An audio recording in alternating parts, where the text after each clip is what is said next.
Hi, beautiful people. I'm attorney Candace, and let's do part 2 of my Shanquilla Robinson legal breakdown. So about a week ago, less than a week ago, I gave you guys part 1 of my breakdown, and I heavily talked about jurisdiction in this case and who would have the jurisdiction to make the arrests on the individuals who committed the murder. And I specifically told you guys Mexico had the jurisdiction, and what do you know? Mexico just issued an arrest warrant, okay? Not the U.S., Mexico. Let's talk a little bit more.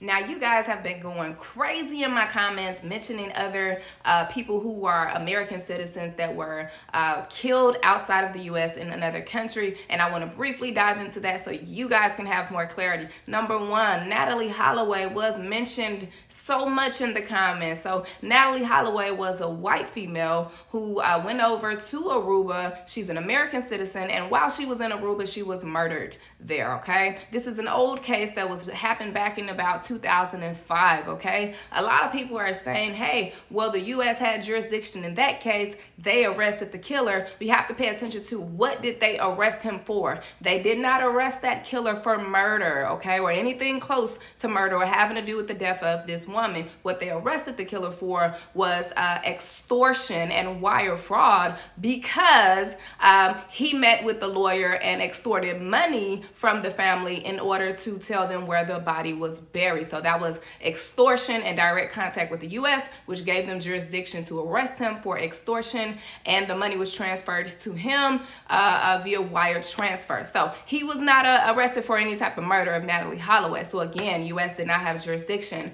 Number two, people who are Christy Chan was also heavily mentioned in the comments in comparison to Shanquilla Robinson.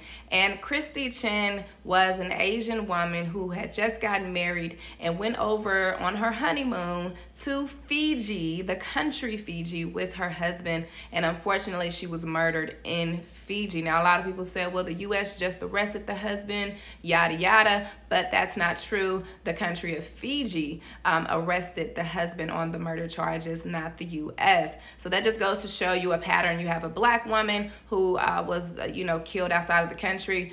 Mexico had to prosecute. You have a white woman who was killed. That country had to prosecute. And then you have an Asian woman who was killed in Fiji, and Fiji had to prosecute. So now I want you guys to, I want us to discuss what to expect in the coming days with regard to Mexico extraditing these accused murderers over to Mexico to be prosecuted. So stay tuned for my part 3 video, because TikTok only give me a certain amount of time, okay?